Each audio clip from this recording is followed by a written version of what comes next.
Hello, everyone, and thank you for joining on today's presentation, Game On, Hate Off. I'm thrilled to share some insights from an exploratory study on toxicity within two popular online multiplayer games. Following yesterday's presentations around toxicity, such as Elizabeth's call for open dialogue and Sarah's exploration of the toxic cost of cheap usernames, I hope this presentation offers another perspective on toxicity. Specifically, the importance of understanding toxicity trends found within games and how natural language processing techniques can be used for better toxicity detection. Before we delve into the findings, let me provide a brief introduction of myself. I'm a second-year PhD computer science student at McGill University associated with Mila, and I have a keen interest in applying artificial intelligence or machine learning to address real-world challenges. As this conference is around ethics and gaming, I thought it would be relevant to first share some pertinent information. First, this research is done under an academic contract with Ubisoft. Second, this study has obtained approval from McGill's Research Ethics Board. Third, the data used in this project is not publicly available. We wish it was. And although the data isn't public, I'm happy to be able to share the methodology as well as the model architecture and code. So for those interested, a QR code on this slide will direct you to a public GitHub repository containing the model code. So toxicity isn't just a problem with gaming industries, as we have all heard. But within the last few years in the gaming sphere, we have witnessed some significant efforts by industry giants to combat toxicity. We have seen some headlines such as Riot's implementation of measures in League of Legends and Valorant to address this challenge. We also see here that Blizzard has proudly reported a reduction in toxicity achieved through machine learning initiatives. And we know that companies are recognizing the importance of fostering a positive game experience, and they are intensifying their commitment to eradicating toxicity and trying to nurture a safer, more inclusive player community. So does this mean toxicity is solved? So I think many people here would disagree with that statement. While the existence of such solutions through current content moderation tools may suggest a resolution, insights from surveys conducted by the Anti-Defamation League, ADL, a research-based advocacy center dedicated to eradicating online hate and harassment, would also agree with this sentiment. According to ADL's research last year, toxicity has profound implications for player behavior both within and outside the gaming realm. Within the games that they looked at, a significant percentage of adult reported adjusting their gameplay and also managing their in-game social circles in response to toxic behaviors. For example, player churn induced by toxicity has surged with 33% of players abandoning specific games and 32% avoiding certain titles altogether. And this is a stark increase from 20% in 2019.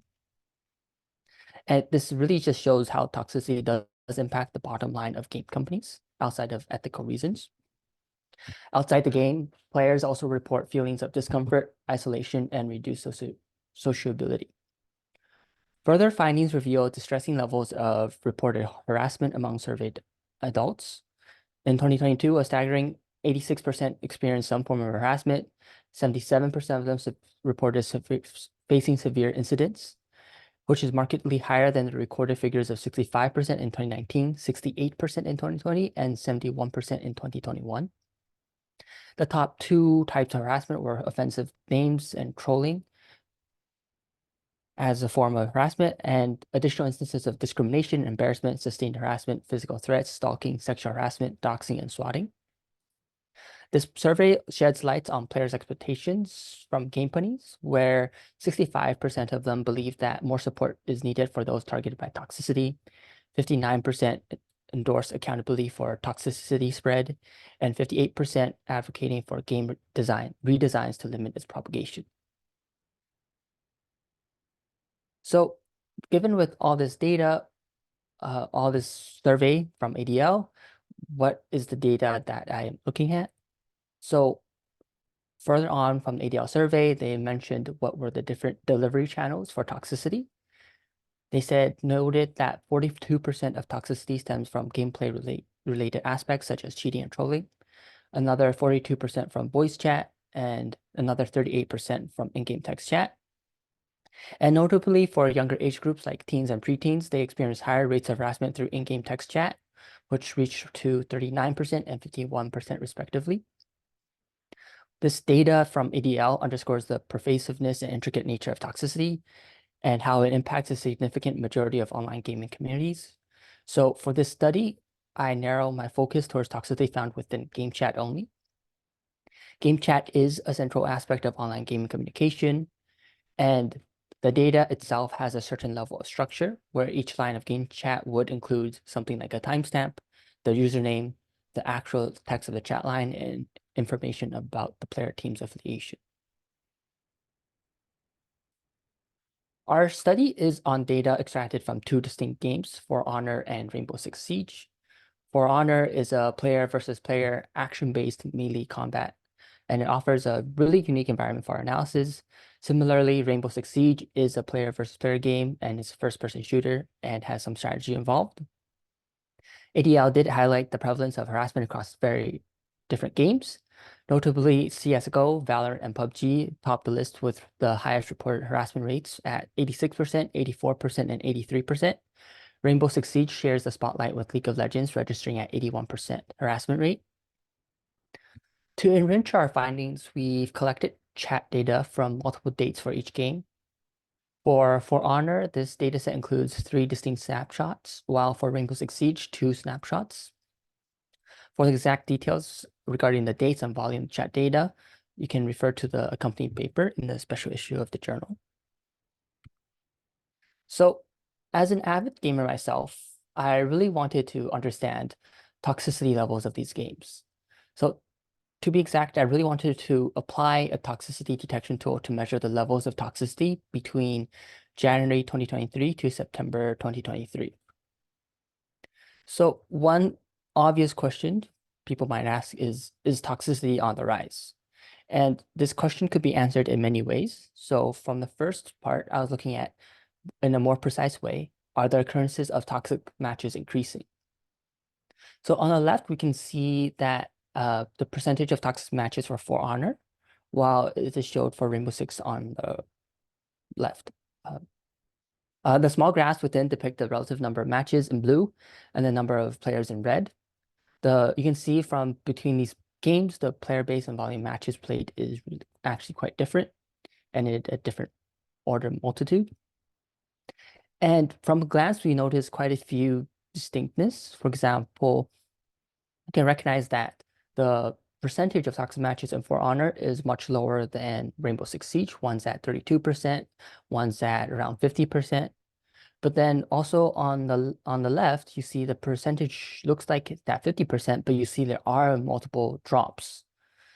And while there hasn't been a really rigorous investigation yet, I've noticed some of these fluctuations align with dates that coincide with patches when half of the game is down for updating, the commencement of or conclusion of in-game events, or some other noteworthy occurrences. On a similar vein of questioning whether toxicity is on the rise, I also looked into, are matches themselves becoming more toxic? So here we visualize the percentage of lines per match that are toxic for both games. The small graphs within depict the relative number of lines per match in blue and the average toxic lines in red. So if we actually only solely relied on the previous graph, the impression is that Rainbow Six Siege is just more toxic. However, this graph gives us a new perspective and reveals some more nuances. Within For Honor, we identified that a higher percentage of toxic lines occur per match compared to Rainbow Six Siege. And if you see the trend for For Honor, you can see that there is a upward trend, which suggests that there is an increase in toxicity over time. And I suspect that this has to do between the different moderation and sanctioning systems in place between both games, as well as just the player base in general. So if we combine these two graphs, we encounter a few interesting insights. For example, for Rainbow Six Siege, players encounter toxicity in in approximately half of their games. But within each of their toxic matches, the proportion of toxic content stands around at 10%. Of course, this is just a probability, and each match would be different. Some matches will be very toxic, while others will be not toxic. And there is a reason why Rainbow Six Siege was reported the fourth most toxic game in ADL survey. And for Honor, while players encounter toxicity in only about 30% of their games, the intensity of the toxic content in their matches is actually higher, and there is a concerning upward trend. There are a few more exploratory results on the toxicity trends, which are talked about in the paper. So while the trends we've uncovered are intriguing, the reliability of these insights really hinges on the effectiveness of the toxicity detection tool.